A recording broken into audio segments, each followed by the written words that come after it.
Cool.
Hare Krishna, Hare Krishna, Krishna Krishna, Hare Krishna, Hare Krishna, Krishna Krishna, Hare Hare. Ram Ram Hare Hare. Hare Krishna,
Krishna Krishna, Hare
Hare Krishna, Hare Krishna,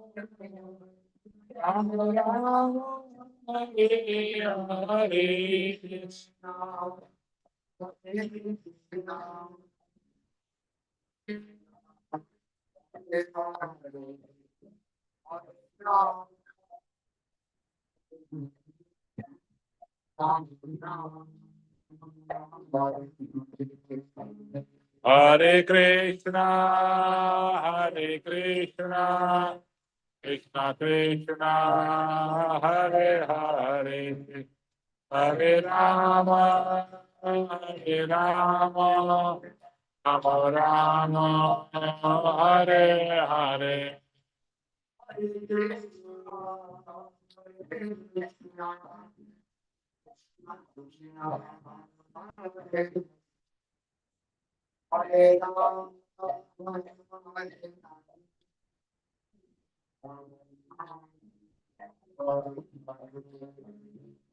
Hare Krishna, Hare Krishna, Krishna Krishna, Hare Hare, Hare Rama, Hare Rama,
Shri Srimad Sridhar General and Bhaktivedanta Sai Maharaj Sri Prabhupada ki jai.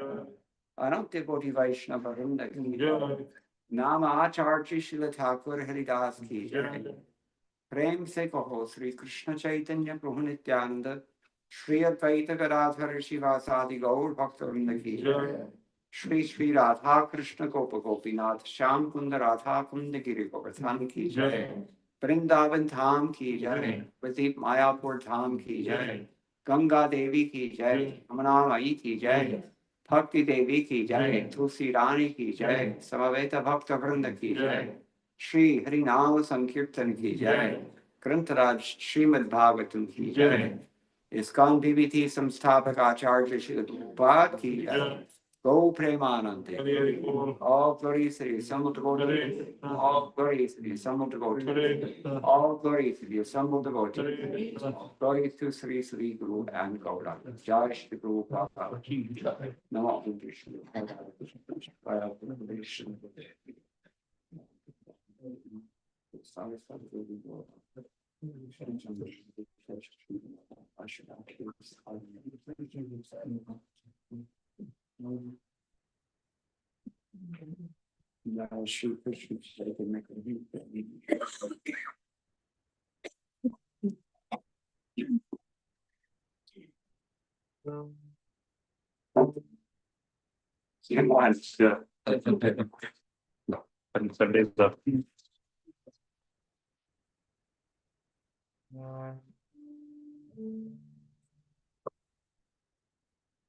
Jai Radha Madhava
So tell me what you're feeling.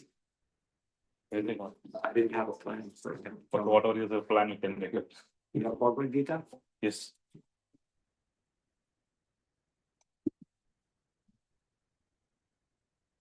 Hare Krishna. Hare Thank you very much. Tonight we're going to speak from Bhagavad Gita as it is. Translation and commentary by His Divine Grace, Srila Abhay Pradhananda Vinaya Bhaktivedanta Swami Srila Prabhupada, founder and Acharya of the International Society for Krishna Consciousness. Bhagavad Gita as it is. And I didn't really have a plan to speak on any particular topic, but if anybody has any questions or anything they'd like to hear about, feel free to suggest. Yes? Thank you, Shankar. Right.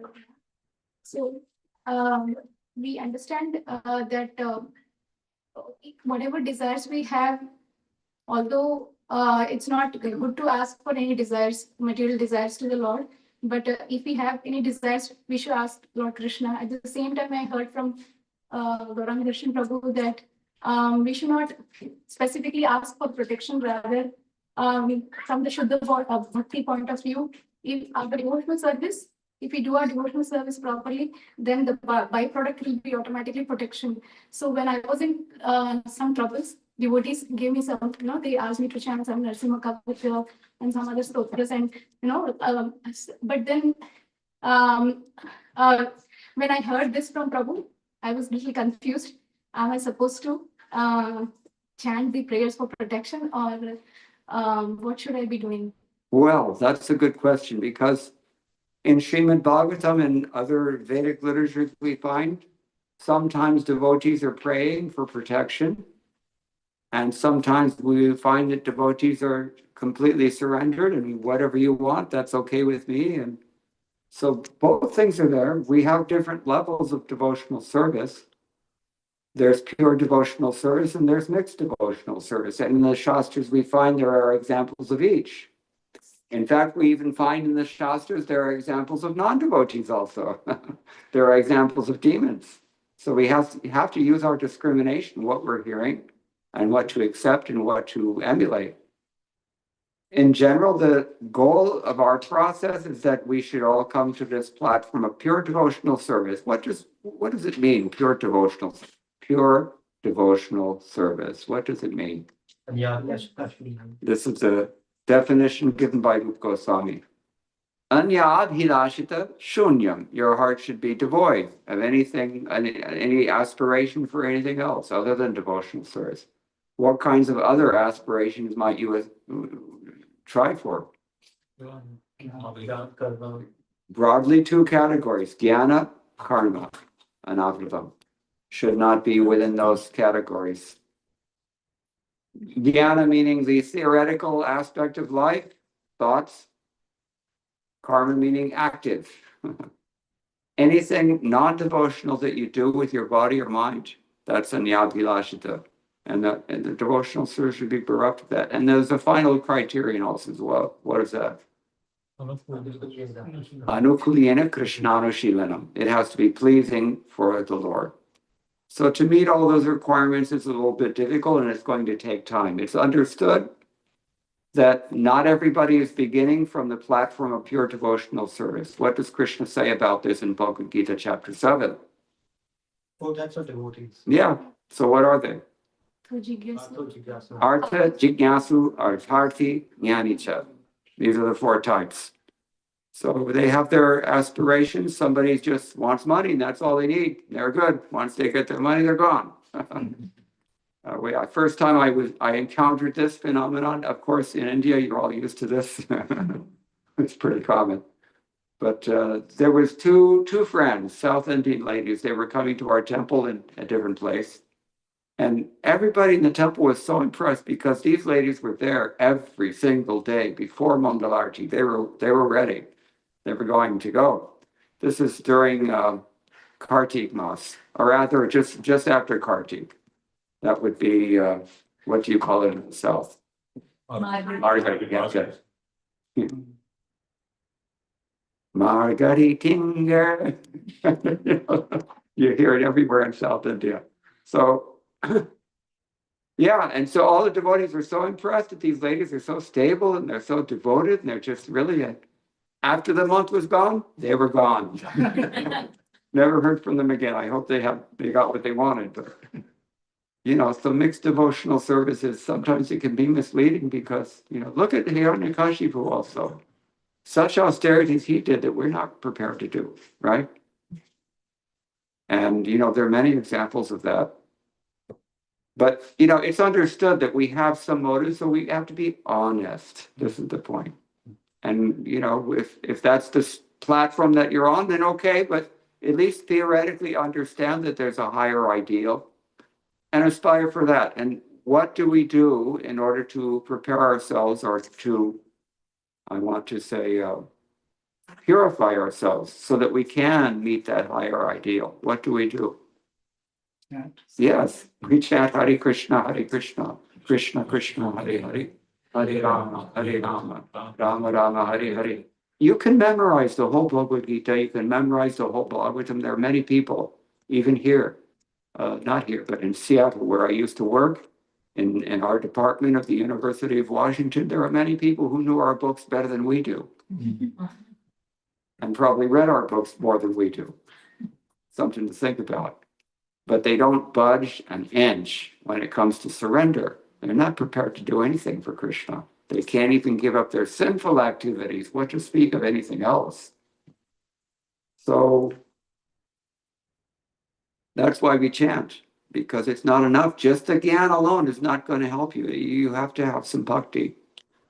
And really the softening of the heart in this yuga, it's affected most dramatically by chanting this Hare Krishna Maha Mantra. In fact, that's why we call it the Maha Mantra. Other mantras can give you dramatic results, very clear results, the results that you want also. But other processes, other mantras, other things that are mentioned in Vedic literature, you'll get a specific result that's within the realm of karma, and it's very limited and it's temporary. But what we're doing when we're chanting is we're asking for freedom from all this karmic vasanas and karmic entanglement with sinful reactions. And, that's a pretty high thing to ask for. Only the Maha Mantra can really give you this thing. but there's nothing better to aspire for. And anybody who's a so-called success in life knows that they're miserable. To some people, you're all successful in life. To some people. To the less fortunate people, every one of us is considered to be very successful and enviable. So, it's something to think about, because in our honest moments, we all know where we're at. We all know that we're suffering. We all know that we're limited and have so many flaws. So Hare Krishna mantra can give you that thing which is beyond all this karma. And that's what we're specifically asking for. That's the whole purpose of Rupa Goswami's instruction as to what is the nature and characteristic of devotional service. Anyabhilashita shunyam karnamatya dhyana karnamatya nafratam anukulina krishnana shivanam bhaktir uttama. Uttama, what does it mean? Highest above the. Highest is one way to look at uttama. There's uttara, uttama, right? About darkness. Above ignorance. It's like in UP, where I live, it's called Uttara Pradesh, better Pradesh. But Uttama Pradesh, that is Vrindavan. So, Uttara and Uttama, but Uttama Srila Prabhupada also looks at it literally. If you look at it, another way to break it up is Tama. What does Tamas mean? Ignorance, darkness. What is that from the Shruti mantra? Tamasi ma jyotirgamaya, right? Uttama means it's above ignorance. And that's what Uttama means. Uttama bhakti should be like that. So Hare Krishna chanting can give you that thing. So yeah, there are two schools, as I said, depending on our stage of advancement. One school is that, well, whatever you ask for, you should depend on Krishna. Srila Prabhupada gave this example. He and his sister, when they were children, they were flying their kites, as all South Asian children do. And they were praying to Krishna that the kites would fly. So on one hand, it's a silly prayer, right? But on the other hand, how many kids can think of God like that? Not so common. So, one school says that whatever you ask for, even if it's something material, at least you should depend on Krishna and think always of Krishna and get reciprocation from Krishna in that way. But as we said earlier, the higher platform of devotional service is that we should come to the stage that Srimati Radharani is executing her service from. Why do we worship Srimati Radharani? What does the very name Radharani mean? The Queen of Aradhana, Radharani. And what does aparadha mean? If you distance yourself from her position or from her service, you see? So Radharani, what is the standard of service? Chaitanya Mahaprabhu has revealed that to us in his Shikshastika. Does anybody know which verse I'm thinking of? Yeah, the last verse. All the commentators say this. Ashla Shiva Paradatam Pinashtamam Adarshanat Marmahatam Karotuva Yatha Tatha Va Viridhatu Lamparto Mat Prana. That's a very, very, very pure level of devotional service. What does she say? You can embrace me if you like. Not if I like, if you like. First thing. Ashla Shiva Paradatam Pinashtamam, or you can trample me underfoot without any regard for how I feel. Adarshanat marma hatam karotuva. The thing, just like in Ayurveda, anybody know Ayurveda here? We have marmas, right? Different sensitive areas. If you push that place, it can produce a very dramatic result also. So, the thing that is most sensitive and the thing that is most dear, we generally keep that within our hearts very carefully protected, isn't it? And hidden from the outside world always. That's called marma. So, the darshanat, if you like, you don't have to show yourself to me. My greatest hopes and aspirations and the things that I cherish, very carefully protected within my heart, you can smash that thing. Marmahata. Hata actually means what? Hata, what does it mean? Killed. Yes, Hananam. So, Ashla Shiva Paradam Panashtamama Darshanat Marmahatam Karotuva. Either one you can do. Yatata ta va vidhatu lamparta. It's a heavy word, isn't it? Lamparta. She calls him this. I know. You can anything at all. You can do any rascal thing you all be. I know this is your nature. You're debauchee. Prabhupada says this. That's how he translates it. So, Firbi, what is her position? Last line. Mat prananatas say naparaha. Still, no one else owns my life except for him. Whatever he does, it's okay with me. That's pretty hard. That's a really hard thing to do. But we get to that point by chanting Hare Krishna. This is the point. Her friends, after Krishna went to Mathura, her friends all came around and said, look, it's been how many months now? How many years now? He's not coming back. How much did Radharani suffer in Krishna's absence? She tries to write him a letter. And what happens when she tries to write him a letter? She can't stop crying. Whatever she writes, she gets the first word of the letter and the tears fall and obliterate the ink. She can't even write a letter. She can't even sleep at night. And this is going on for months, years. And so friends all came around and they said, he's not coming back. I think, we can't stand to see you in this condition. Maybe you don't care about yourself, but think, we love you. We can't stand to see you like this. You should just, you said it yourself, he's a cur. He's a rascal. He's not coming back. Try to forget about him.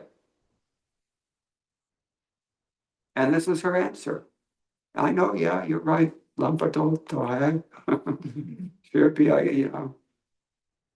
not so easy thing. Even for us to understand that it's not easy. We look at this and say, yeah, this is nothing new. Spouse abuse or something like that. It's not at all the same as what we're familiar with in this world, not in the least. But we don't know that yet.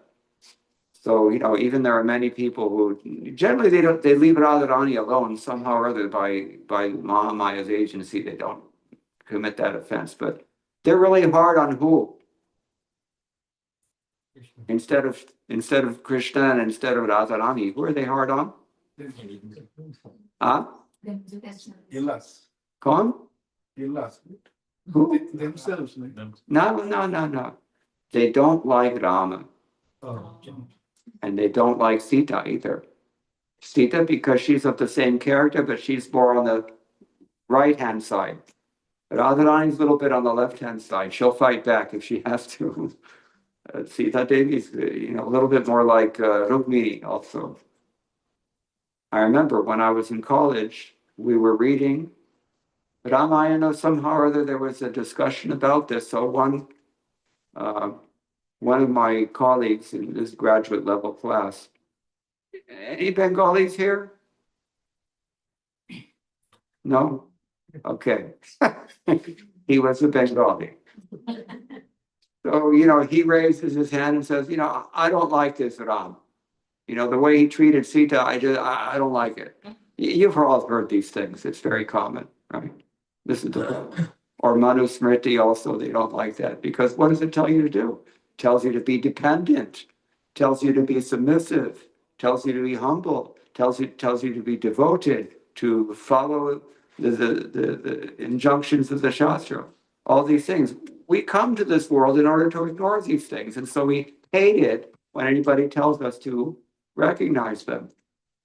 And so they commit offenses to Ram. And frankly, I felt so contaminated because under the circumstances, I wasn't in a position that I could object. But the injunction of the Shastra is that if you hear this kind of blasphemy, what do you have to do? According to Srimati Rukmini, is it who says this? No, I'm sorry, Sati. in the fourth canto. What does she say you should do? You respond or you leave the place or you die. You know. No, she says you either cut out that person's tongue. That's pretty radical. Obviously, I can't do that. Or you make an oral defense. Under the circumstances, I couldn't do that. Or you leave, and under the circumstances, I couldn't do that. And since that time, I felt very bad because I didn't do the right thing. Maybe that's why I suffered so heavily in Sati. But anyway, yeah. So this is, people are offensive like this, but we have to do the best we can. At least that we should not become infected by that kind of offensive mentality. And I'm kind of getting off track here. You're asking about a different thing altogether. We should pray to Krishna for protection from such elements, or we should simply, whatever happens, we should tolerate it, right? That's the sense. I mean, both approaches are okay, but they depend on the different prerogative or adhikar of our stage of advancement. It's going to change. This is the point. Everything about spiritual life is dynamic. And so the way that we react to a particular circumstance in a particular stage of advancement is going to change when we move beyond that. And we should be moving beyond that. This is another thing. We should be able to gauge our advancement and understand that it's progressive. Why else would Rupa Goswami give us these 8 stages that he mentions by name in Bhakti Rasamrita Sindhu? What are they? Shraddha, Sadhu Sangha, Bhajana Kriya, Anarjana Vritti, Nishtha, Ruchi, Asakti, Bhava Prema. And Vishwanath Chakravarti Thakur, in his first canto, Srimad Bhagavatam commentary, he expands that list into 14 items, 14 subcategories.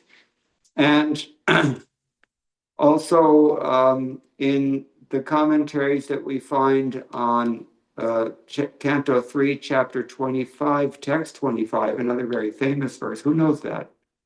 3:25:25, Kapila Dev speaking to his mother. I'll give you a hint. Satan.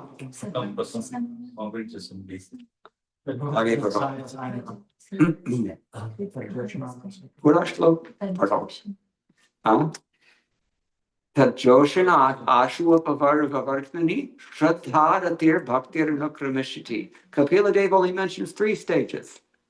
But Sanatana Goswami and others who follow, they break it all down into all the different stages. There's different classifications, but the point is that we should be progressive. And we have all the tools at our disposal, should we choose to take advantage of them, that we can gauge our advancement. Am I in Anarjana Vritti? Am I in Nishtha? Am I in, Shraddha only? Where do I stand? Because what we're supposed to do is always relative to where we stand. If you know your locus standi, so to speak, then you can understand what to do.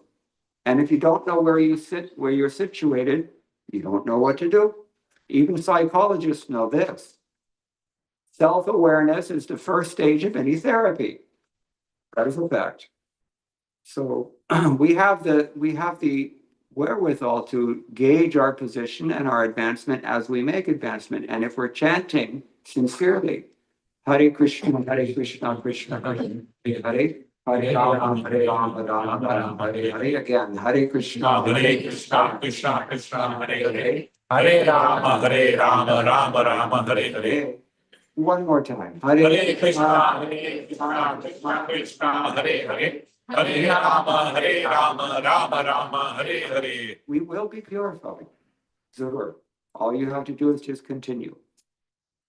Long answer to a simple question. I hope it's satisfactory.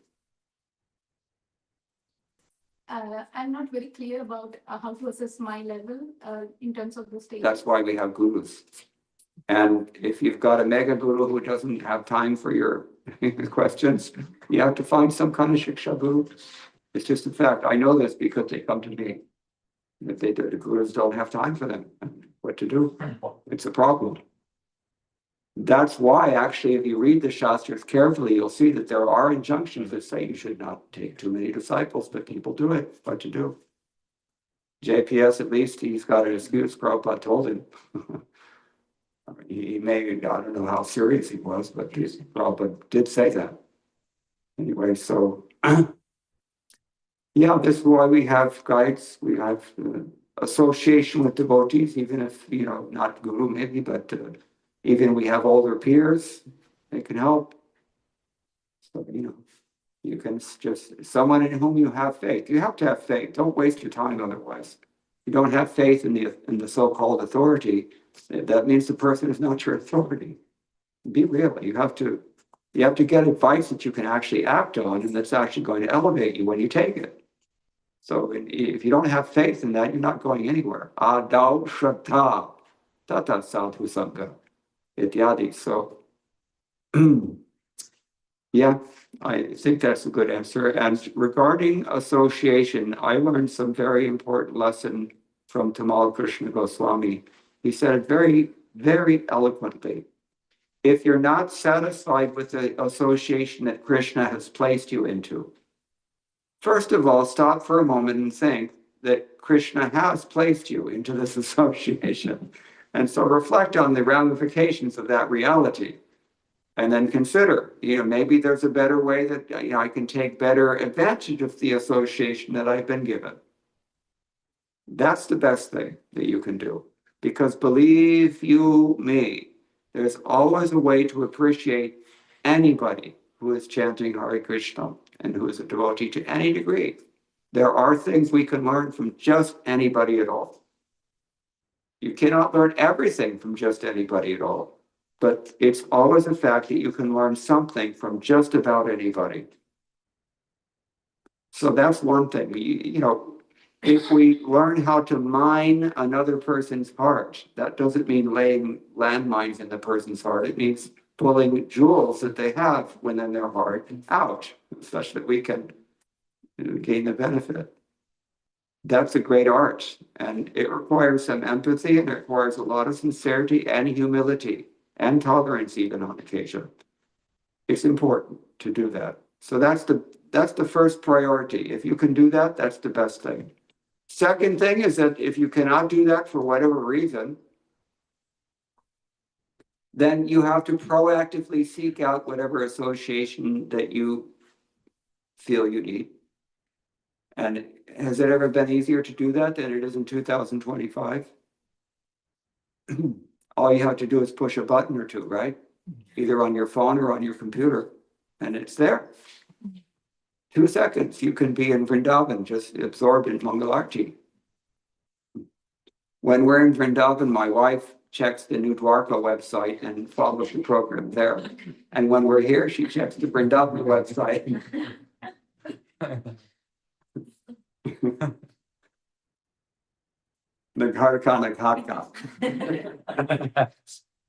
But anyway, it's very, or you can go to this sadhu sangha that's coming up, right? If you can afford it. I'm sorry to say it's very expensive, prohibitively so.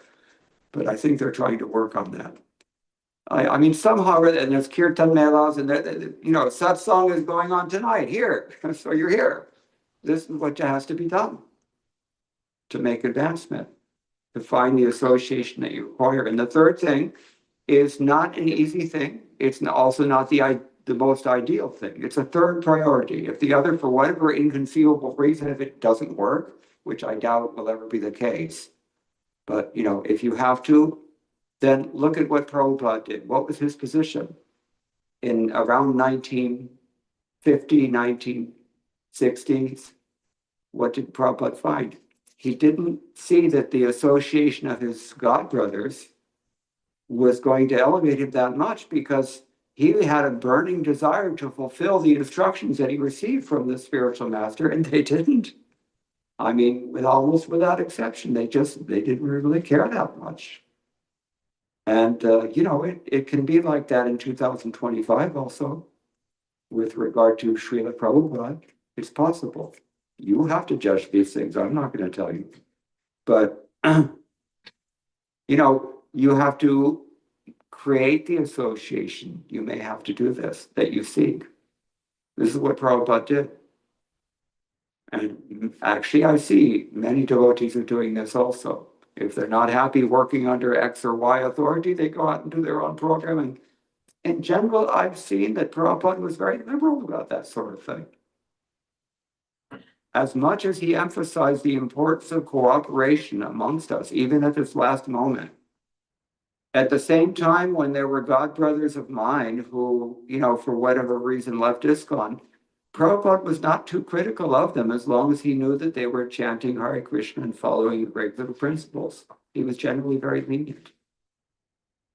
I mean, I could name names, but there's no need. They deal with people that many of you have never even heard of anyway, so it doesn't really matter. But these are absolute principles in any time, place, and circumstance. So this is the thing. There's always a way to get the guidance that we require, and there's always a way to get the guidance that we need if we're sincerely begging for it. So that's what we have to do. T-Card? All right, anybody else? There's been no verse yet. I guess it's a class, only questions. I think you brought the topic of Tamal Krishna Maharaj, so I just reflect one incident.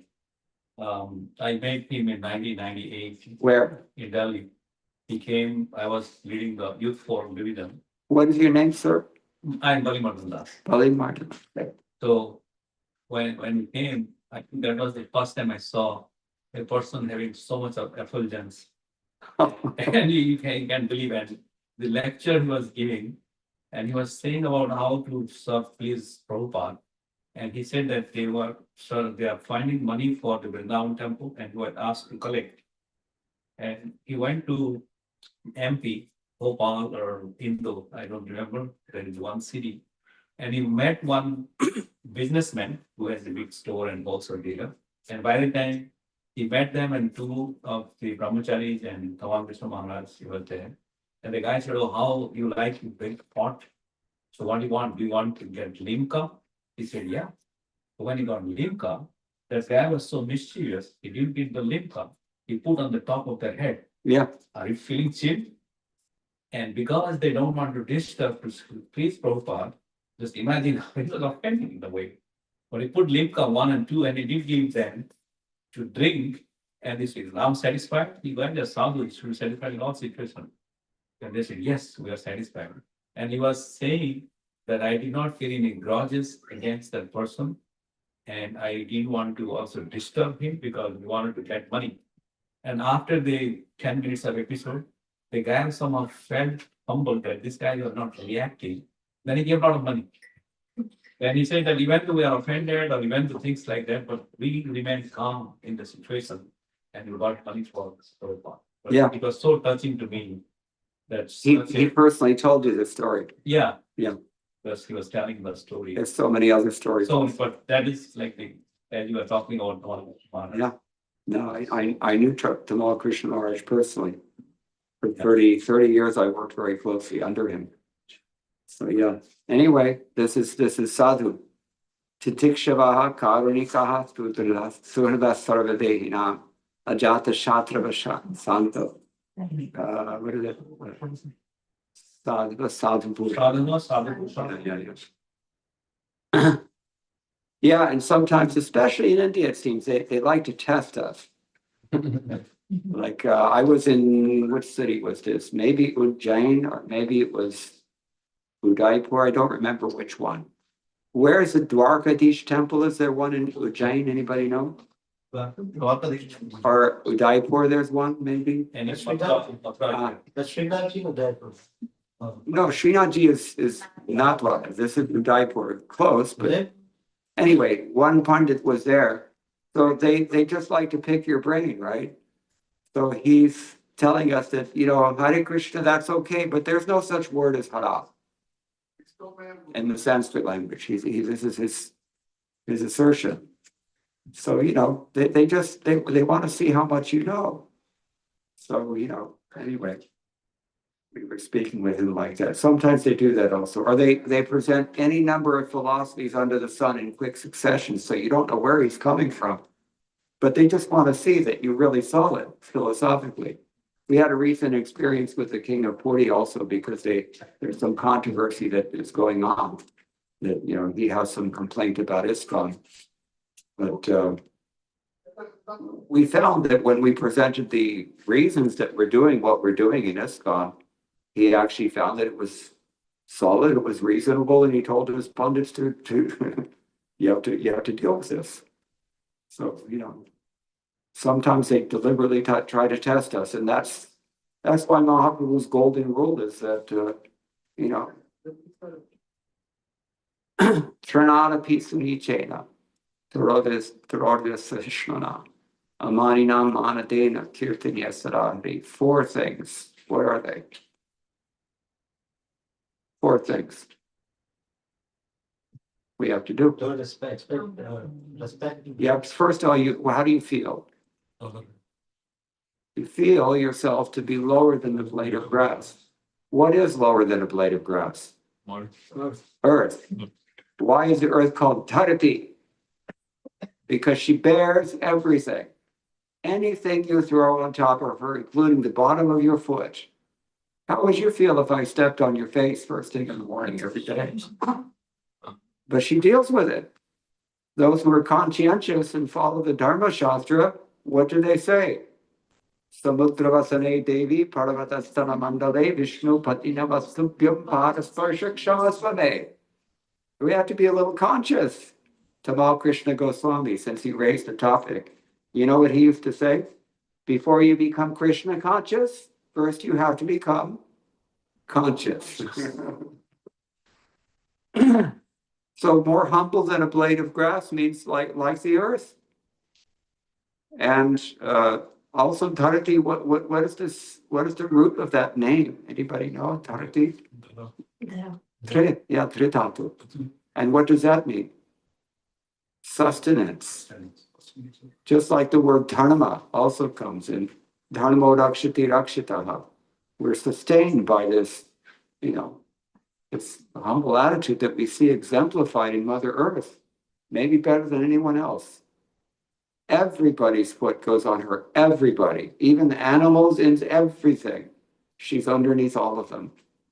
So more tolerant than a tree in Los Angeles, right next to the temple, there are magnolia trees growing there. And every year the municipal truck comes out and the guys get their buzz saws and they cut off the limbs of the trees because they're afraid maybe it's going to fall and hurt somebody when they get old or something. But one day I'm looking at this tree and counting, there's 32 times this municipal truck has come by and lopped off another one of this tree's limb. And what does the tree do about it? Nothing at all. Not even a verbal complaint. Of course, you know, they don't have the ability, but still, the example is there. So more tolerant than a tree. We have to tolerate things. Tolerance is such a great, you know, if we have depth and if we have humility and love, then tolerance is just automatic. Don't have to apply it. Don't have to practice it. It's a part of your innate character when you develop love. Like Tamal Krishna Goswami, because of so much love for Srila Prabhupada, the guy is pouring limca on his head, Abhishek, Chintamani, Prakarasamutu. And you know, you just have to tolerate it. And he doesn't even feel like punching the guy out either. Because, you know, one of my godbrothers who's a little bit on the rough side, I won't mention his name, he built the Vrindavan temple. His donations did. So, you know, I saw him one year, because he comes every year in Kartik, and he's trying to elbow his way through the crowd to get into the temple to take darshan in the temple that he himself paid for. Nobody knows who he is. Everybody's just pushing him out of the way. And he's just shaking his head and he said, I'm about to knock somebody out. He was honest. Anyway, so, you know, this is the thing. Have to be tolerant. More tolerant than a tree. And I told you about the examples of trees, or, you know, I don't know here, but in the North Pacific Northwest, you used to live there. You know, the clear cut mining, anybody know, or clear cut lumber industry, anybody know what that is? It's amazing. They take a certain section of a mountain where all the pine trees, old growth pine trees are growing there. And it takes hundreds of years for these trees to get that old. So they mark off a certain section, and they have a particular machine that just goes through there and just saws them all off at once in a whole patch all at once. Heavy kind of saw, you know, all many trees all at once. The highly automated murder of these trees. So more tolerant than a tree. Whenever I used to see these places, because I used to live in Seattle, I used to think about that. And what's the other two? It gets successively harder, if in case you haven't noticed. Amanina, to be without any expectation for honor, because, you know, I've been around for 6 months now, and they're not showing me the proper respect that I require. Right? Or maybe I've been around for 6 decades and feel entitled like that. Or, you know, maybe I'm older, or maybe whatever it is. But, you know, people need to recognize who I am and what my potency is and how important I am. And, you know, after all, you know, I'm so-and-so. And, you know, this is Brahma had this problem also when he went to Dwarka. And the doorman came back and said, Dwarkadish wants to know which Brahma are you? Sometimes we get humbled. That's why the Satsanga is such a good idea, because you see somebody who's really there. And then you think, whoa, I have some work to do. I got to get in shape. So that's Amanina. And even harder than that is Manada. You have to give respect to others. You have to give respect to others. Even the guy's a rascal. Prabhupada used to respect him. He used to ask his own disciples for advice sometimes. And he valued it. In fact, he really did value it. Or one crazy hippie came in New York in the storefront one day and just interrupted Prabhupada's lecture and said, "I'm God." And everybody's looking at him shocked. And then they look at Prabhupada, what's he going to do? You remember what Prabhupada did? Prabhupada offered his obeisance. Namaskar. Now please go. Anyway, yeah, Amanita Manadena, it really helps us to make advancement on this path. Now, in Brihad Bhagavatamritam, does anybody know what Sanatana Goswami writes about prema and humility and how they correlate? Have you all read Brihad Bhagavatamritam? Raise your hand if you read Brihad Bhagavatamritam. One chapter. One person. And yeah, well, Sanatana Goswami says that there is absolutely no difference between absolute unconditional humility and pure Krishna prema. They are one and the same thing. That means if you think you have love of God, but it's clear that you don't have absolute unconditional humility, maybe it's not clear to you, but if it's clear to anybody that you don't have absolute unconditional humility, then that means you probably don't have love of Godhead either. They're absolutely one and the same. There is no distinction between them.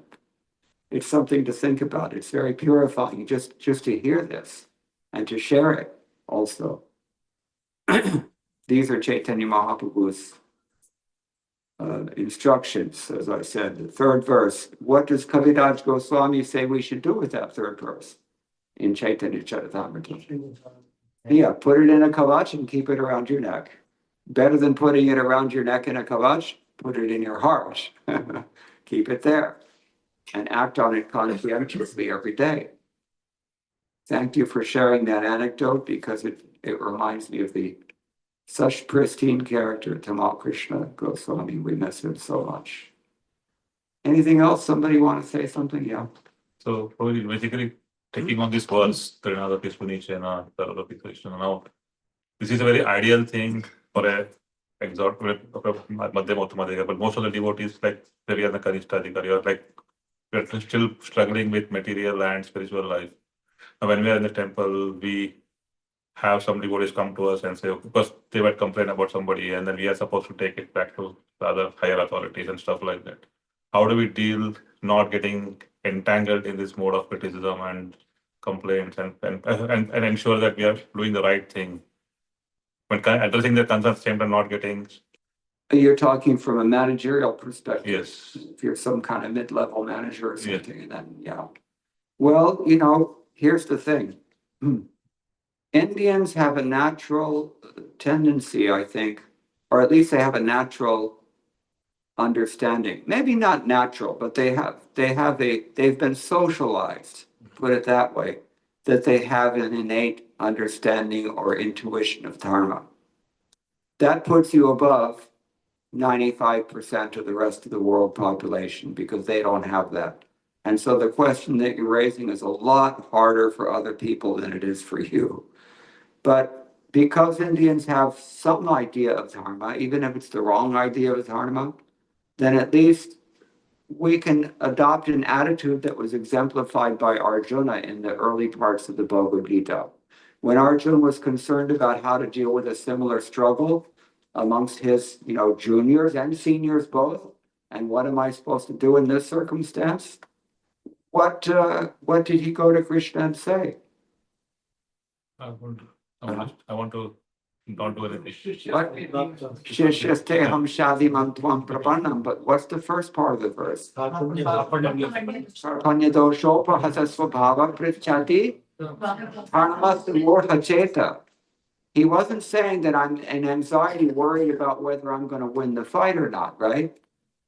He was confused about his duty only. And what does that tell you? And what does it imply? His only concern was his dharma. This is what we do in India, at least if we're traditional Indians. Dharma is the only purpose for which we exist on a social sphere. And we have to always act in terms of that as our foremost consideration. So as a temple manager, as anybody, whether you're a manager or not, what is my dharma? That's what you're asking. Well, I was talking with someone earlier about Shani Mahadasha. I was suffering like anything in that period. But, somehow or other, by Prabhupada's grace, I had the presence of mind, I was never really particularly scared or agitated by it, but I was always worried about what is my dharma? What am I supposed to do? What's my obligation? If we have this attitude, 95% of our problems will be solved because people forget. Arjuna was put into that illusion, or at least it appeared that he was put into that illusion, simply to illustrate for the rest of us where we stand and how it is that we always look in terms of what's in this for me? What am I going to get out of this? What will happen if I do this or don't do that? Right? But it's, if we adopt a mindset that privileges dharma above all other things, so many of our problems will be solved automatically. There's a nice saying in English, a question well stated is a question half answered. So if you just remember to ask that question, then in many cases you need to look no further than the Shastra because put it this way, when I was in college I learned the most voluminous body of literature that exists in the Sanskrit language is wrong. Not Mahabharata, not Rig Veda, Dharma Shastra. Because Dharma Shastra attempts to take these abstract principles that we get from Mahabharata and Shruti mantras and elsewhere and translate them into ground level, practical, detailed reality such that we can actually act on it. And if you think about it, that's what a bona fide spiritual master also does. And it's not easy to do that. That's why it takes so many different volumes. You have to cover every conceivable scenario that might arise. So, first of all, frame the question properly. What is my duty? And then it becomes a lot easier to deal with that. Now, we know that among the Vaishnavas in Vaishnava society, we can learn so much from Rupa Goswami's small book called Nectar Instruction, which Prabhupada very kindly gave us. Because just even the first half dozen verses, if you really think about them, and if you really study what all of our acharyas have said about them, and the principles that they articulate, you get so many answers. What to do, what not to do, in specific times, places, and circumstances, and that's what really matters. You have to know what to do with the abstract principles of Krishna consciousness even, and how to translate them into your life. Let me tell you something that's very interesting, food for thought. I was in Chennai visiting a friend, and at his house there was one venerable Sri Vaishnava who was also a Jyotish. So he and I were just chatting, and naturally the conversation came around to ISKCON. So he told me, frankly, he was very honest. He said, in my circles, he said, we have so much respect for ISKCON because you people are able to take, the very essential principles of Shastra and somehow or other make them accessible and easily understandable, translated into, pedestrian language. And, you've given us such an easy way that people can just take up this faith and culture also. He said, and that is just glorious. We have so much appreciation and respect for ISKCON. You can sense that there's a but coming, right?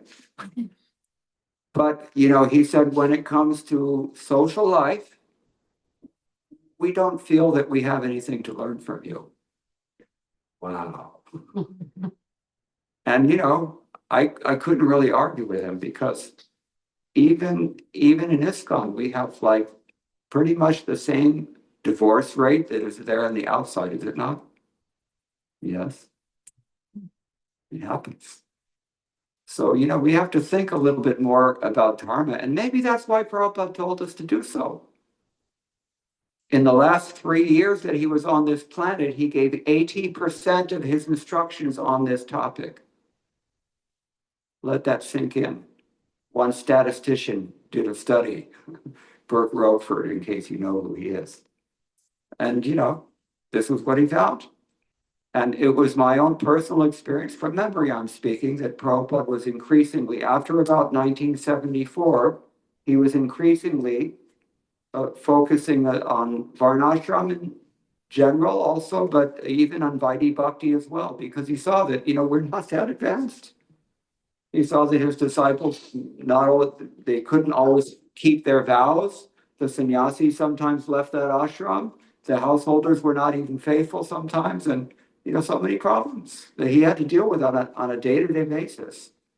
So he felt it was very important. So much so that he told, who was it? Hari Shorty, I believe. I heard it from Hari Shorty at least. He said the remaining 50% of his mission is to establish Varnashram.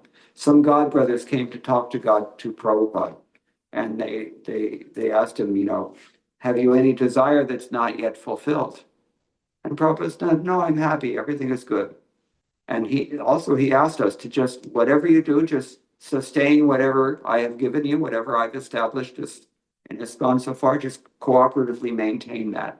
That was his final instruction. But then he said another thing, which is closely related to that. Related to that, because you cannot sustain something without dharma. Remember the dhatu? What is the dhatu? Three dhatu. And three means?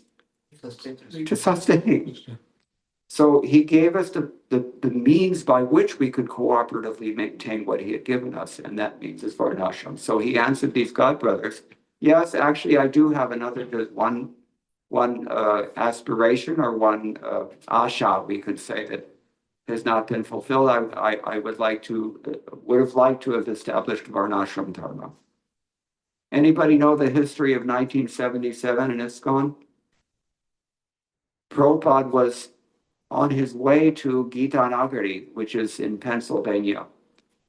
He told us that his intention was to come to America, to that farm community in particular, sit down and give us hands-on instruction how to live according to the principles of Dharma. But, Krishna had another plan, and he never made it further than London and came back to Vrindavan and then left. So this is why he said that. So, but anyway, these are some serious things to think about. How did we get here? Yeah, you have a problem dealing with people. We always have problems dealing with people, but there's a system for dealing with people. Loka sangraham evapi, Krishna says. Who knows the whole verse? In chapter 3, is it? He says, even if only for the purpose of keeping social solidarity, you have to do your duty. And how do you do your duty? This is another valid question, because sometimes we hear this philosophy. It's Kali Yuga, and everything is haywire, and nothing works anymore, and Manu's outdated, and all these things we hear. So what does Krishna say about this? Whenever somebody came to Prabhupada with some doubt about the teachings of Bhagavad Gita, there's so many gurus. Somebody came to Prabhupada and said, yeah, how do I know who to listen to? Now, this one says that, and this one is saying that, and I get so confused. I don't know what's true. And Prabhupada will always interrupt and say, no, just listen to what Krishna says, right? Common sense. Open the Bhagavad Gita as it is. Don't leave it as it is. Open it as it is. Read it as it is. And you'll see. Purvayar, Purvakritam. What is that? Purvayar, Purvataram Kritam. Whatever your predecessors have done as Dharma, that you should follow. This is also the advice given by Manu for your information. So whatever our previous acharyas, and if you think about our previous acharyas for the last century, for over a century actually, beginning with Bhaktivinoda Thakur, because he was really, really dynamic and really, really in the mood of resuscitating this Gaudiya Sampradaya. Before he came, the Gaudiya Sampradaya was very much disrespected. Kind of like, nowadays we have, anyway, I won't mention any particular communities, but, there are sadhus in India, we've all seen them, and they're ganja sadhus, right? So this is like, Gaudiya have this impression also in the popular imagination. Bhaktivinoda turned that around. And Bhaktivinoda also, you have to understand, in his day, he couldn't even find a copy of Chaitanya Charitamrita in all of West Bengal.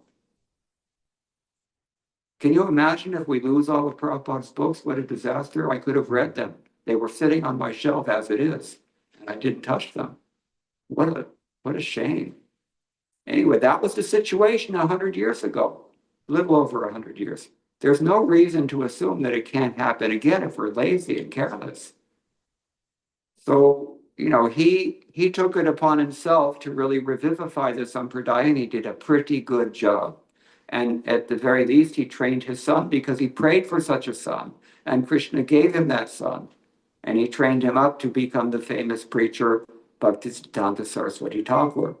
Bhaktisiddhanta Saraswati Thakur, under his father's direction and advice, did much more to establish this traditional system of social solidarity, if you will, or social organization, even within his Vaishnava society, because he saw it was important. Everybody was so-called Babajis in Bengal up until that time. He reintroduced a sannyas order. He organized the brahmacharis, grihastas, vanaprasthas, sannyasis. He did like this. And Prabhupada took it this worldwide, but he said, he wanted to do more on this. So I don't know if that's going to give you an immediate answer to your immediate problem. But, whenever I hear this kind of thing, I look at what the root cause is. And, you can understand.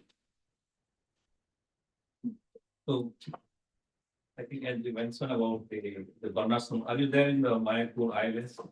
I've been there, Yeah, so not regularly, but I've attended. No, that's one. So Sriram Swami was giving, When was this? this was in February. Okay. So Sriram Swami was presenting on the topic of the importance of Varnashram, and he was giving, but there was it was a discussion, open for it. And Bhakti Purushottam Maharaj, the very questions that what is the necessity?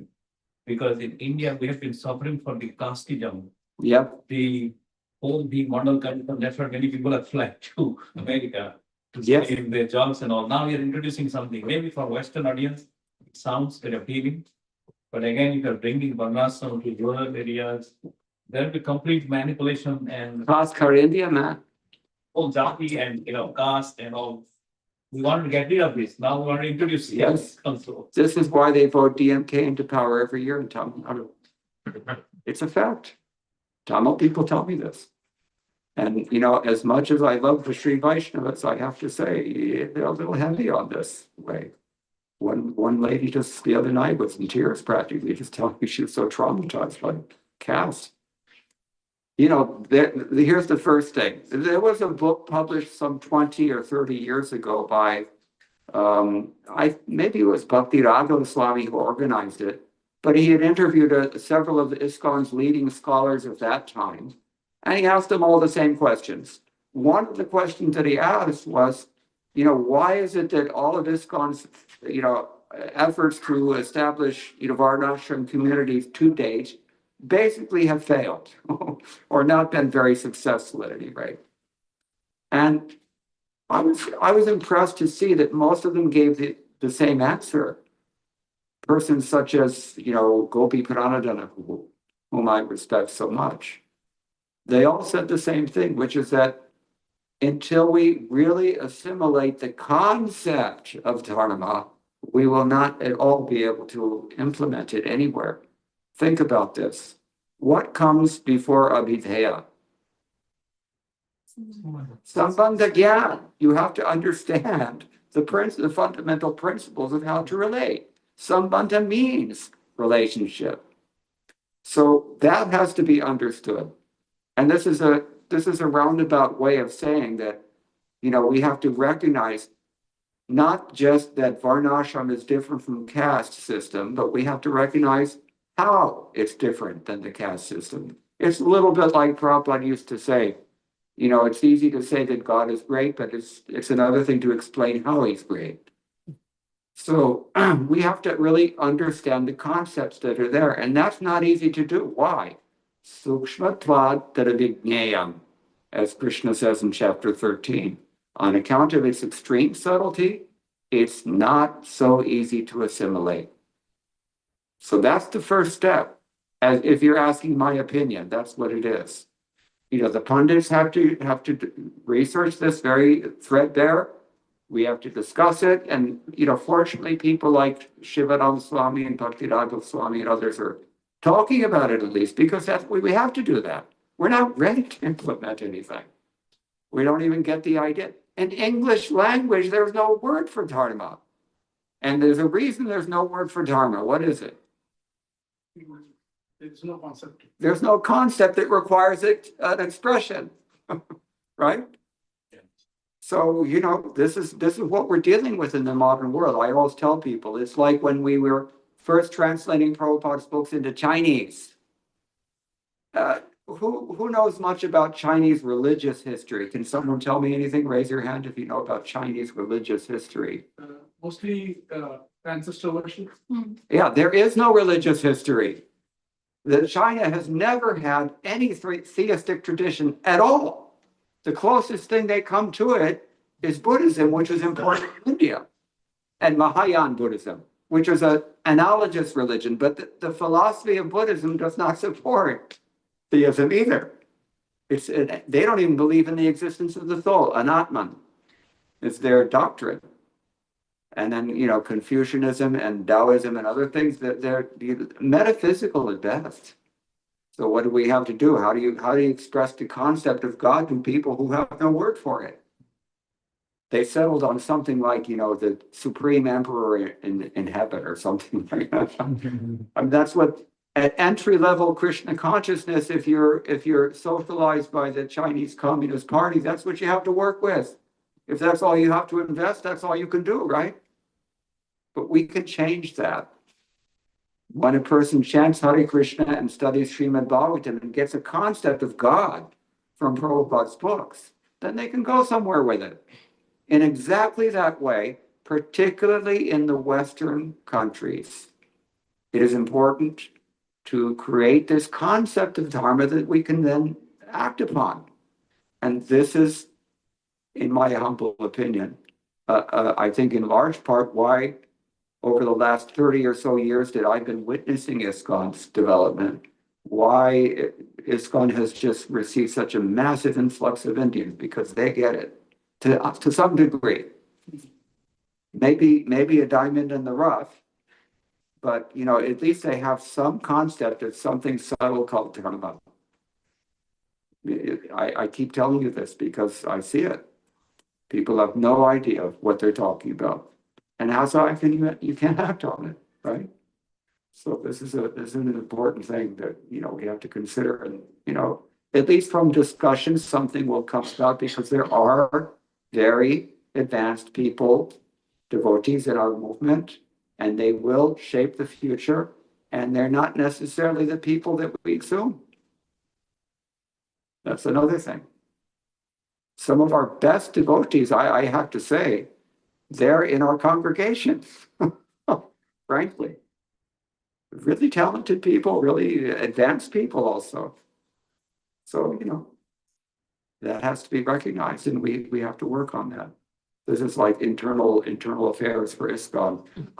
It's turned into this, but I don't know if I'm helping with this discussion at all, helping to clarify.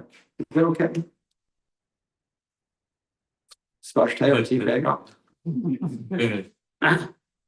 Yes. You mentioned one point that if they're chanting Hare Krishna, even if they got off ISKCON, it's fine. Yes. What happens if they just leave the sampradaya and go to another sampradaya? Well, the thing is that once you ditch Chaitanya Mahaprabhu, it's pretty hard. I know three friends have done that. I'm sorry? I know one person at least who has done that in ISKCON, and he told me two others have done the same thing. Oh, here's the thing, if people who leave their guru and go to some other guru, they're almost never do it once. Generally, they tend to be serial apostates.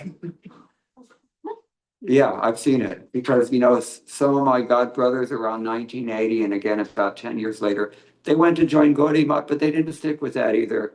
And then they end up with something else, and people are not serious. A person who's serious, when he hears Guru Mukha Padma Vakya Chitte Te Kori Aikya, Arona Kori Homani Asha, he takes it. And it means something, and he acts on it. If they go to bona fide sampradaya, still they're not making any progress. Bona fide sampradaya, but they'll not make much advancement, because how are you going to advance in the higher rasas? Because only Chaitanya Mahaprabhu was giving that. You can go to maybe Shanta Dasya. That's about it, really. I mean, you can get some semblance of the other rasas, but not very solid advancement. We go to Vaikuntha, not go to. Or you go to Vaikuntha. But if you want to really, I hate to say things that are scary, but Prabhupada actually said that most of my disciples, they actually don't realize that they want to go to the heavenly planet. Our conception of going back to God is where everything is great and I get all my desires fulfilled. We don't really articulate this because I don't think we even we don't even realize it. But Prabhupada says this. Oh yeah, I mean, we're dealing with this level of advancement. We have to consider ramifications.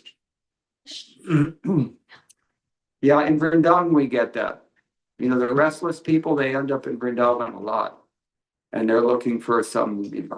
They're thinking that instead of Prabhupada's instructions are too boring or they're too difficult, so let me just head for what is that shop called? Bihari Lal Bookstore. That's Bihari Lal. I'll get some esoteric book, and then, after reading the book, I'll go join that group, and then, this is not serious. You got to be deep. Go deeper.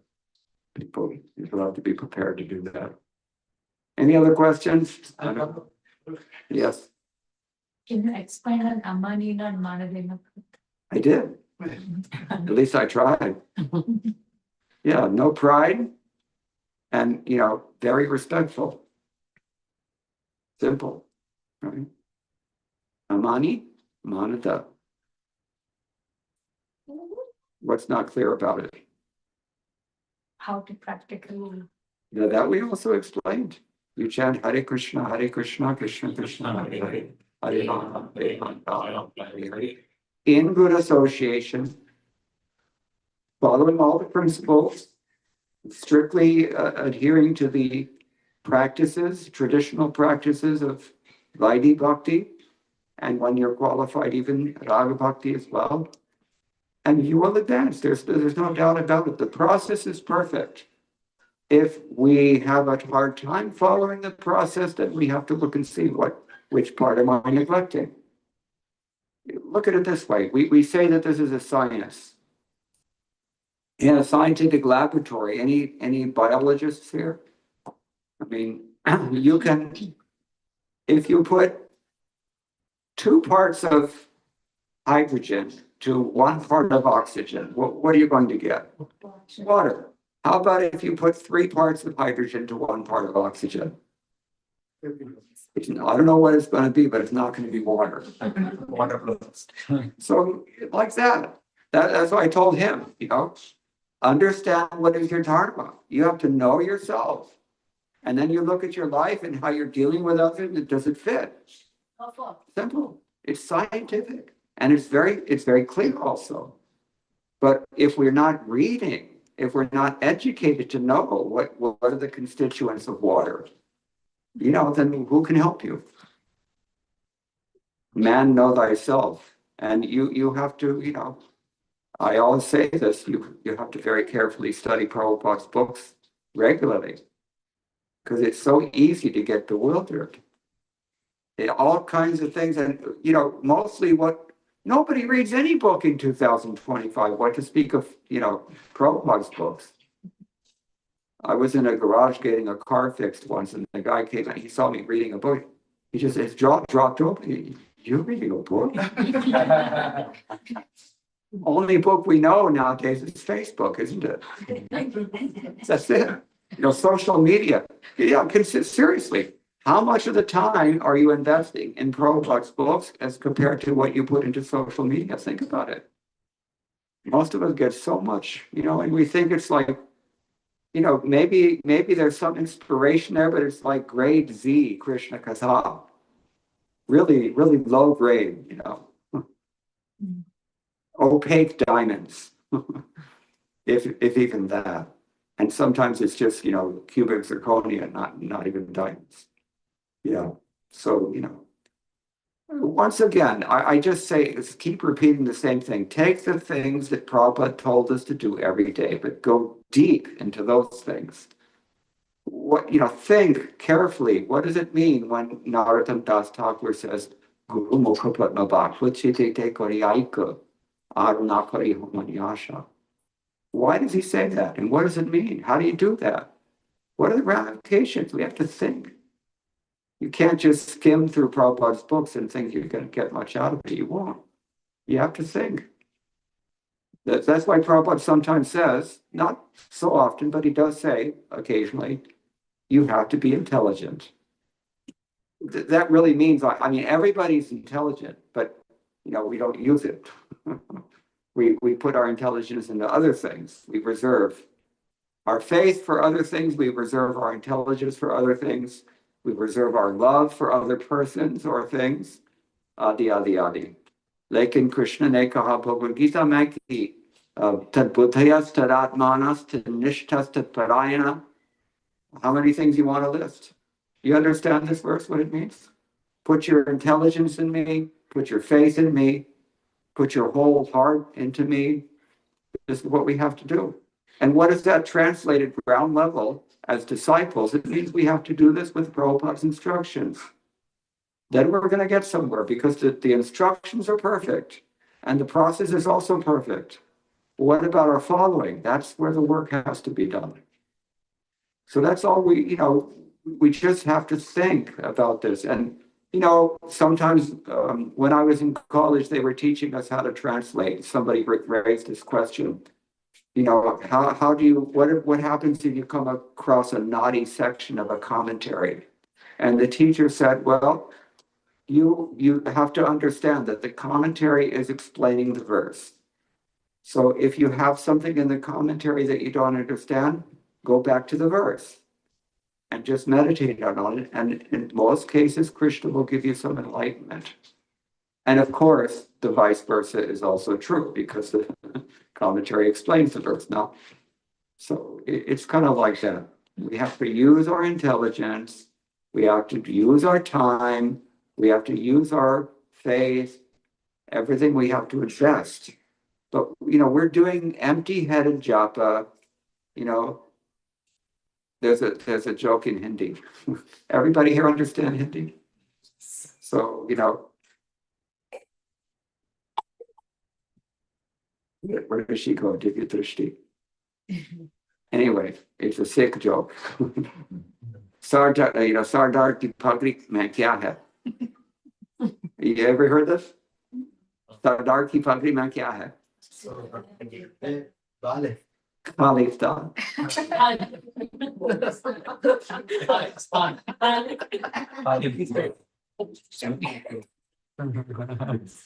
You know, empty-headed japa is not going to help you. Absent Gayatri is not going to help you. Reading Prabhupada's books, and you can't even repeat a minute later what you just read. These things do not help us. Seeing the deity, but you don't know what color he's wearing. What is the use of this? It means your mind is on something else, blah, blah. Therefore, he says, focus. We were talking about focus. Were you there the other night in Prasadam? You know, you can take a magnifying glass, especially in a few weeks when all these hills turn brown. Take a magnifying glass because the sun's rays, kirana, Dashashatakaradhari, Kalmashat Tvangsahatkari. What does it mean? Hitopadesh describes the sun. With his 10,000 hands, he destroys the darkness of this world. What are the 10,000 hands of the sun? The rays, kiranas. So these kiranas are dissipated throughout the sky, and therefore they don't have any effect because they're dissipate. They're dissolute, you could even say. But if you take a magnifying glass and pull all those rays together and focus them on one point, especially in the hills once they turn brown, what's going to happen? Half the state can burn down. See the power of focus. How do you say focus in Sanskrit? Dhyan, focus. This is what we have to do with the spiritual master's instructions. Focus. Pull your head together, pull your emotions together, pull your senses together, and focus. And then you get power from that, tapas. And with, you know, this is why we say tapasa brahmacharya. If somebody has brahmachari training, it's a great fortune. But even if you didn't have that, fear be, you can do what you can do by Krishna's grace. If you pray for that power, he will help. And this is what we have to do. We want to understand this Shikshastikam verse. This is what we have to do. Just, you know, go deeper into it. Anything else? Because it's getting a little late, I know. Yes. So, I remember your face, but not your name. So Devi Sekhi Okay. I was in LA temple earlier. Yeah, okay. Who's your husband? Rajesh. Rajesh. All right, so He used to come very less. what question is? The question is about you in one of the classes which I heard during last week. You said that Guru will never give up, and you are quite emotional and upon that. So it's in this stage where a Guru might be having a lot of disciples, and we may not be in touch directly, but we will be following whatever his instructions are in whatever way we can, in whatever capacity we have. So, how can we understand that at our last moment, the time of death, he will be there Now, understand this, Guru is nothing but the external manifestation of the super soul, right? This is in the Shastra. Super soul is the antaryami, indwelling witness of everything that we think, feel, will, and do. So, he knows everything. He may be available directly, may not be available directly. Srila Prabhupada is not physically directly available anymore, but everything is taken care of. It will be arranged. If he cannot personally guide you to the extent that it's required, he will send someone who will do the same. You, of course, have to use your own intelligence to discriminate who that person is, but it will be done. Or or how many other references shall I quote? This is from Bhagavad Gita. Krishna says these things. This is why we also don't accept Ritvik ideology, because they're saying that somehow that doesn't work anymore. It does work. If a devotee is sincere, Krishna will arrange. He gets the guidance that he requires. So you don't have to worry about that. Bhakti Charu Swami asked Srila Prabhupada a similar question. His question was about Raganuga Bhakti, and it was close to the time that Prabhupada was departing. So they knew, we're not that advanced yet, but at some point we should become advanced. We can take advantage of instructions and Raganuga Bhakti also. But he asked Prabhupada, how will we be guided about this? And Prabhupada said, I will arrange. We'll be taken care of. Should have faith like that. It's undefeatable, this argument, because Krishna is in fact in charge of everything. Krishna is in fact aware of everything, and the bona fide Guru is acting on Krishna's behalf as the external manifestation of the super soul. We'll be done. Just we have to have faith. Is that okay? Anything else? Yes. You mentioned about the Ritvik, of lately in the city that I live, there is an influx of devotees from the Ritvik community, and we more so often meet people who ask us, what is the difference between you guys and them? And we tell them the standard thing, like, they don't follow the discipline principle, Guru Shishya Parampara, and but they are essentially following Bhagavad Gita. They read Bhagavatam. They organize festivals where these people go and they feed alone. This was actually made by ISKCON, but actually now this is a different thing. So how do we, when we get these questions, how do we explain them in a better way as to what is Ritvik philosophy versus? A minute ago in response to his questions, I said, to answer these kinds of practical questions, I like to go for the very root. And I would frame the question a little differently. I would say that, I would not say that we practice a different system of initiation, because that's not the case. The fact of the matter is that we have a certain system of pramanas. What does pramana mean? Standard. Epistemology in Latin. It means how do you know something? How you know things? What is your proof? What is your evidence? And there is a system of pramanas that Prabhupada has trained all of his disciples to follow. We follow that system. They don't follow that system. How so? Do you know? Okay, see, this requires some subtle insight.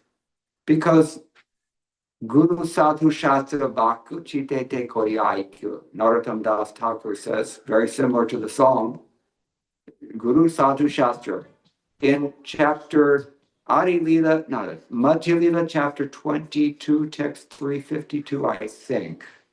If you don't find it there, then ask Malini Devi about it, because I told her the reference last night. She has it. But there Prabhupada explains that actually the real center of everything is Shastra. Because if a guru says something that's not in the Shastra, he's not really a guru. If the sadhu is saying something different than what the Shastra says, he's not a sadhu. But if the Shastra says something different than what the gurus or sadhus say, then the Shastra is still valid. This is the thing. They're equivalent in authority, but they're not equivalent in function. Okay? That much established, let's proceed with the argument. In the Shastra, it is said, Shruti pratyaksham aitihim anumana chatushtayam. Krishna tells Uddhava in Canto 11. If you want to understand the distinction and distinguish between truth and falsity in this world, which is what we're talking about, there are 4 authorities. One of them is Shruti, that means Shabda. The other one is Anumana, that means guesswork. The third one is Pratyaksha, which is sense perception. What is the 4th one? Huh? Itihasam, which the word he uses is Aitihim, which means the same thing. Aitihim is a fancy way to say traditional precedent. Look at it this way. Any lawyers here? In the legal profession, you can argue a case on the basis of historical precedent, legal precedent. In such a case, this was established, therefore that is the conclusion. And in the same way, the Shastra has given, I want to say, power of attorney to those who are established as shishtas. Shishtachara is another way that we can characterize Aitihya. It has given power of attorney to the acharyas. And that's why Mahabharata tells us, Tarko pratishta, Shrutiyo vibhinna, nasavrisha yasya matam na bhinnam, dharmasya tattvasya nihitam guhayam, mahajano yena gata, sapantha. Do you understand this verse?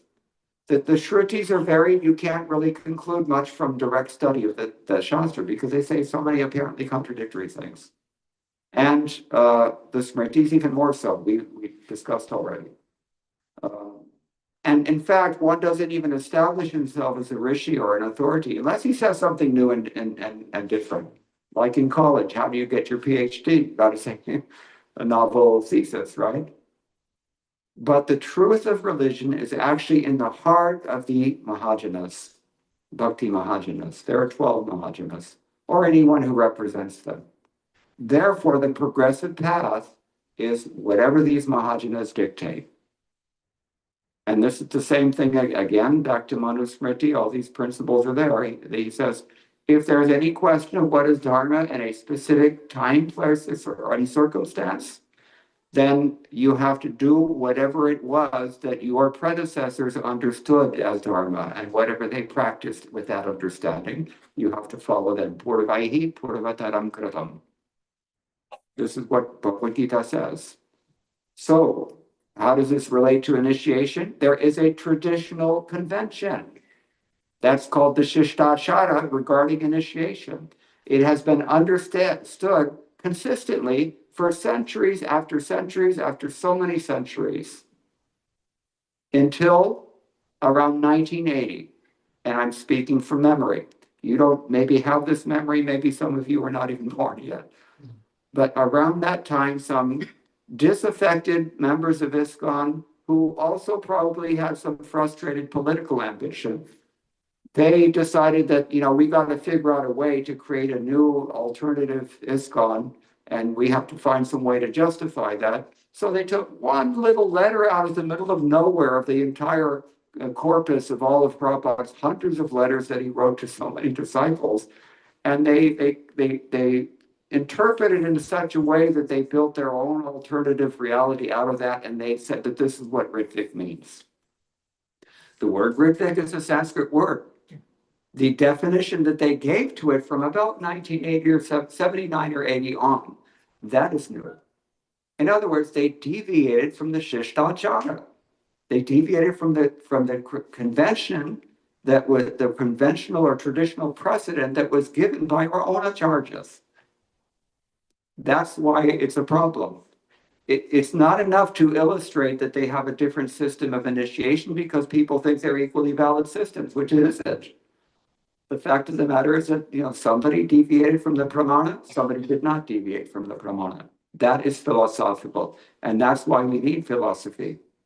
And that's why Krishna Das Kaviraj says in Chaitanya Charitamrita, don't shy away from controversial discussions on philosophy because you need this thing. Nobody can pull the wool over your eyes if you're reading Prabhupada's books every day. seriously in the way that we've discussed, going deep and thinking about what does it mean. So this is the problem. Now, another problem is this, the kind of people that are attracted by these shallow philosophies, I don't even honor it with the word philosophy, ideologies.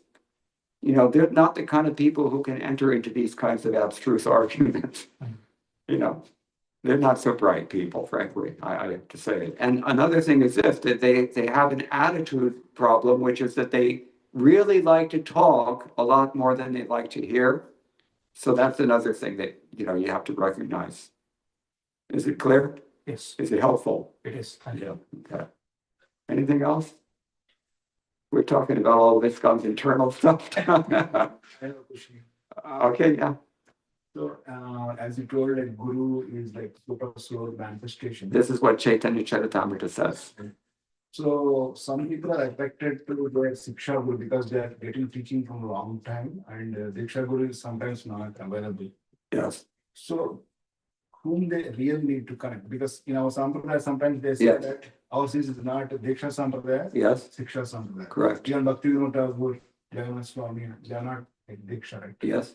So how to understand, like whom you really need to connect it? Well, in the Chaitanya Charitamrita, again, if we're reading Prabhupada's books, you need look no further than first Adi Lila, first chapter. There's a whole string of verses in which purport after purport Prabhupada is explaining the importance of the spiritual masters. That's the topic of the chapter. Therein, Srila Prabhupada describes that the Shiksha Guru and the Diksha Guru are generally one and the same person. That's one thing. We have artificially introduced a separation that is not necessary in ISKCON, in most cases. That's one thing. But the second thing is that although they have different functions, they're equal in authority. So who's more important? They're both more important. But they're different. One of them is giving the initiation, the other one is giving instructions. But keep in mind at the same time, they should be the same person ideally. This was the case until really this whole prominence that we now see in ISKCON of Shiksha Guru versus Diksha Guru, it really didn't exist until around the mid-1980s. It was not relevant until that time. And there's other reasons we need not discuss for that. But, during Prabhupada's time, nobody even thought about the terminologies were not in common usage in ISKCON when Prabhupada is here, because it's not that big of a deal. Anyway, that's all I need to say about it for now. So we'll leave it at that. Is it clear Yeah. and helpful? But let's say if you are remembering at the end of your life, Sorry? let's say you have to pray to your Guru, whom you to pray? Both of them. Oh, yeah. Pray to everybody else as well. I mean, I know I need all the help I can get. So see, you'll see the most today. Take out. And yeah. Cool. There are the time factor, but the question I wanted to ask is like these about the follicle and the infallible story. Okay, the Jiva Wang's question. No, not. So I just want to know, are all the infallible ones like are they Jiva Tattva or are they just internal potency? Who? The ones who don't fall. Yeah, generally they're Shakti Tattva. Or if we, Shakti Tattva. They're internal potency. but so they're not like There are different classifications. Even Lakshmi Devi, if you read, what is it, Canto 6, Chapter 9, Text 13, I believe. I might be wrong, because I'm bad at numbers in Prabhupada's books, but their Prabhupada explains on the basis of predecessor acharyas like even Ramanuja. Lakshmi Devi. Some acharyas consider Lakshmi Devi to be Vishnu Tattva. Some acharyas consider Lakshmi Devi to be Jiva Tattva. And otherwise, acharyas consider her to be Shakti Tattva. There are differences of opinions amongst acharyas, but I don't want to create a very difficult conversation that's also maybe not entirely relevant for most of our spiritual advancement. Shakti Tattva means you're talking the external energy? So, no. Internal Shakti is also there now. Yogamaya also is there. And all of her expansions, Radham, etc. You had another question. Yeah. So, So I wanted to understand surrender is not it's not a point, it's a journey kind of a thing. yeah. So. how Well, can we- it's a point and a journey. It's a continual point. It's a perpetually repeating point, put it that way. So, how can we do it how can we start doing it and actually understand that we are able to follow this steps? How do we actually surrender and recognize that we're surrendering? Well, there's the two questions. I'll answer them one after another. How we surrender is as soon as we recognize that there's a choice to make, we make the right choice. That's surrender. As far as the second question, how do we recognize when we're surrendering? We don't.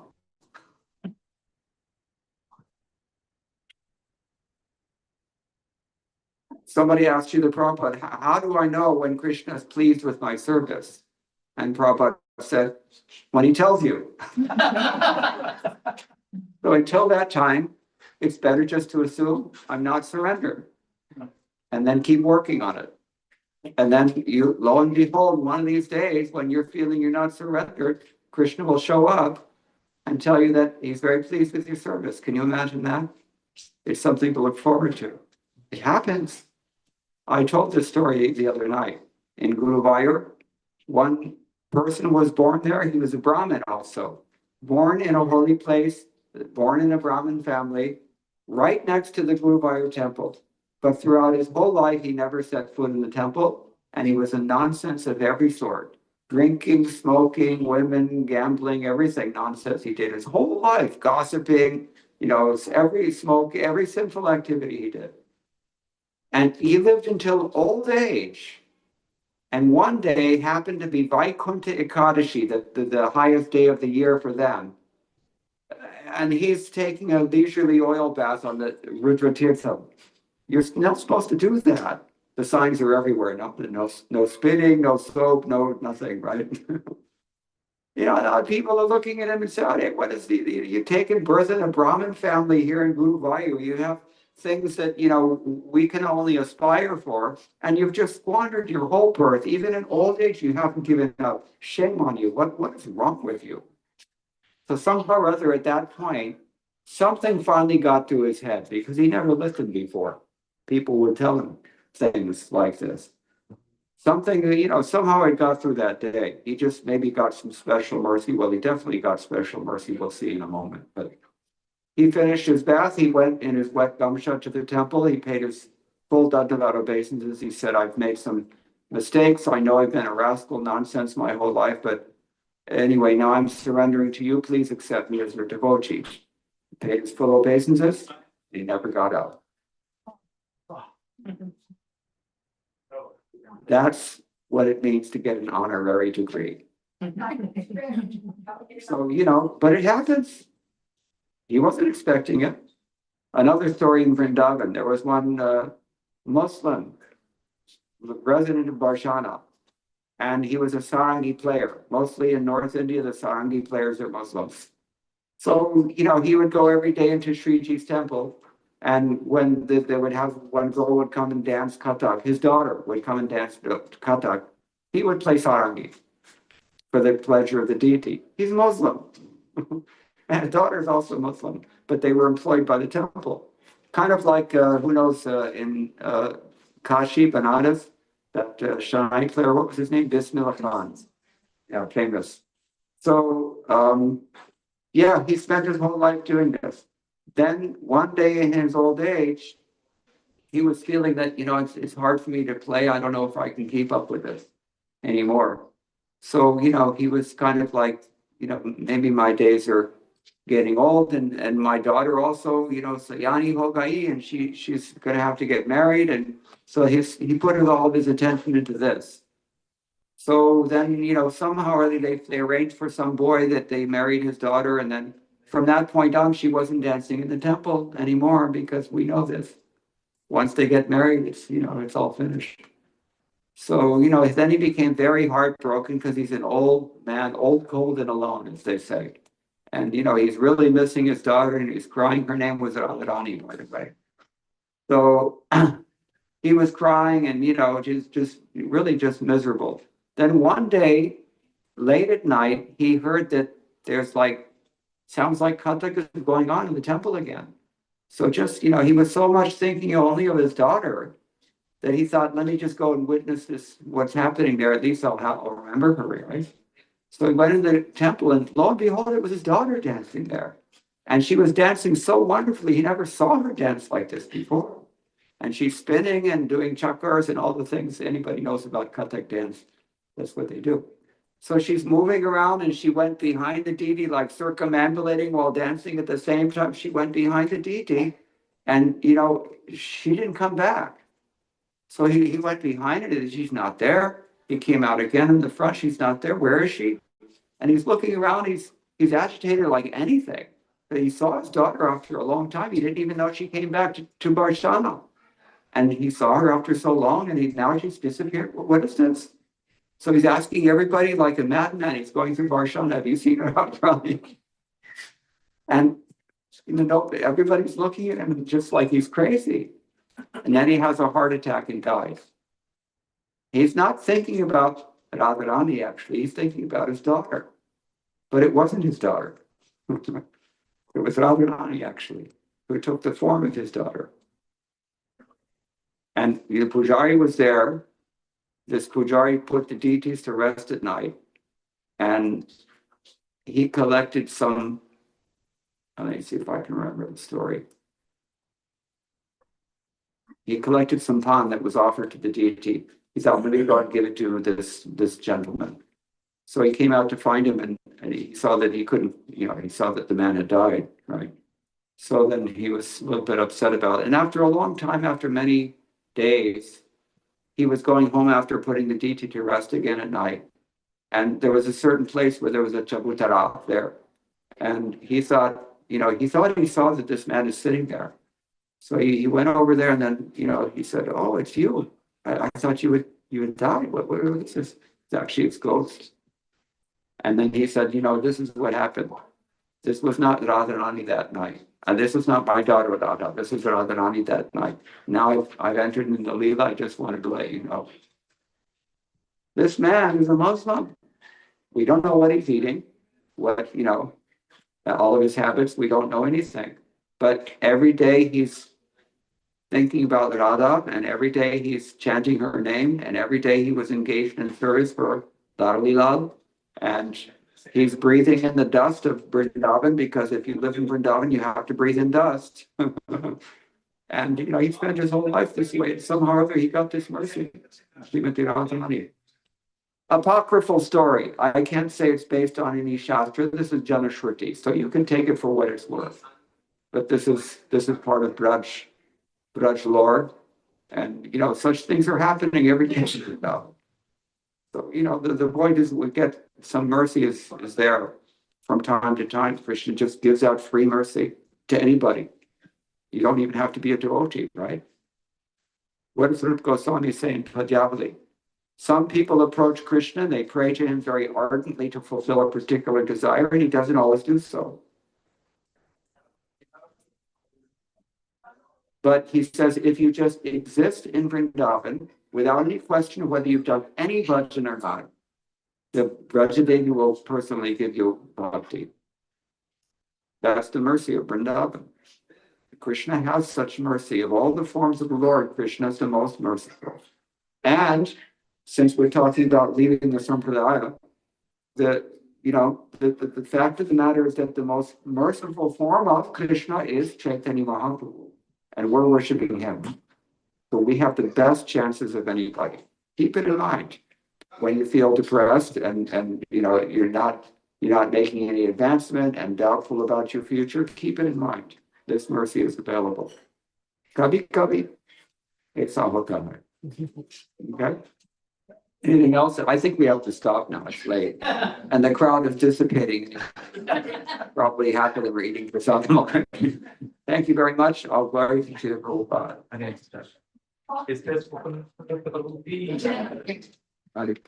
Glory.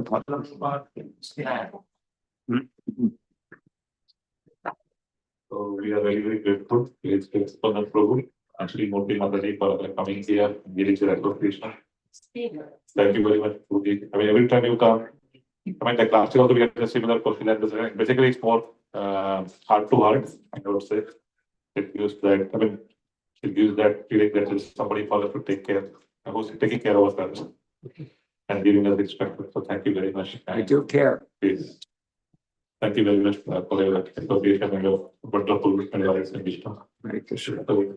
Let's chant 3 times Hari Bol. Hari Bol. Hari Bol. Jai Prabhupada. If anybody wants to talk, you can talk about Hari Prasad also. Kids are hungry and running around.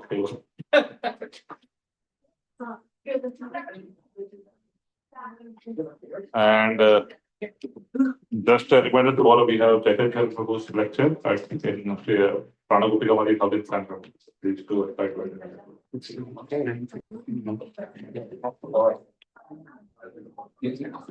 Oh, up there.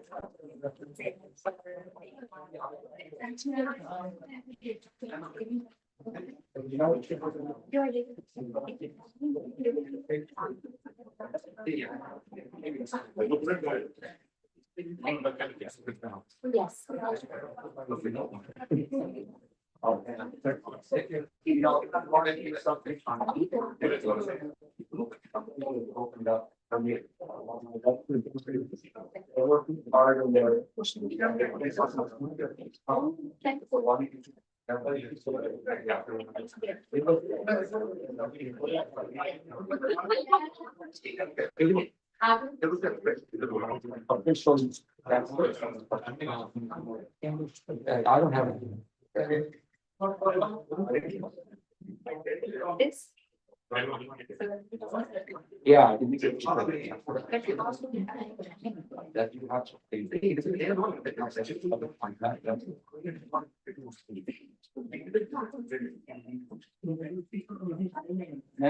change. You getting talk about yeah.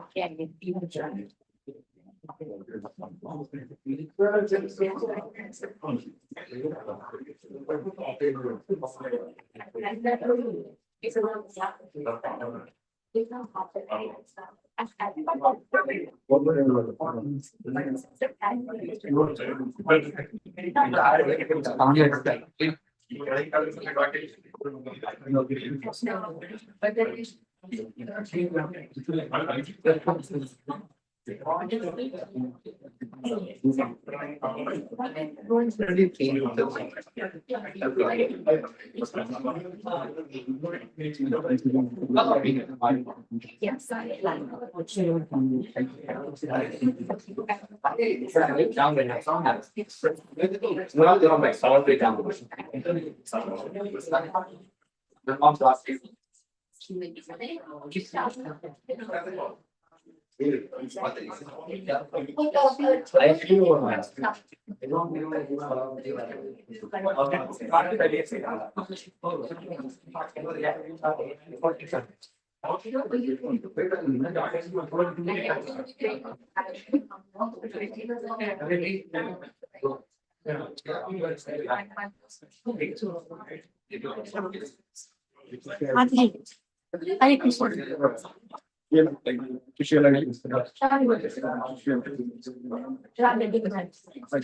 something else.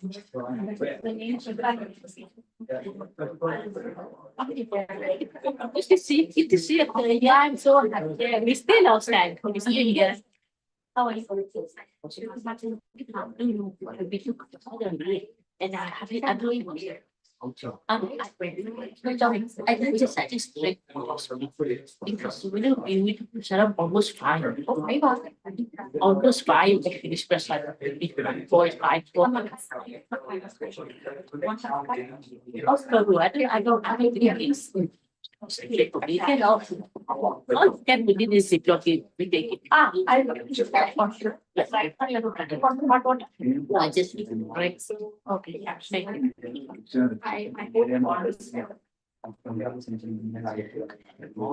Yes, so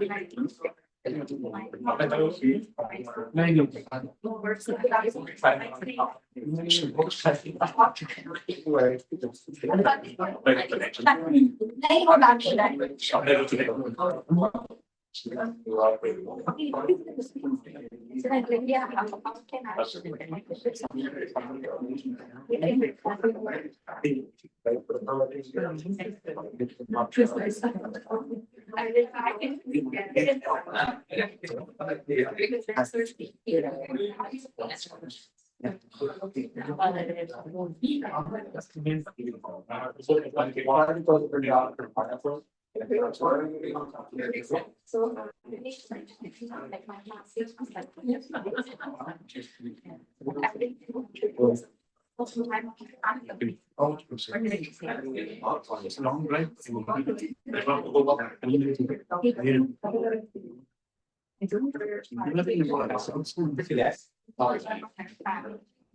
Yeah, but I think it's really, yeah. Because I think she had that desire. We never spoke, but I felt. Yeah.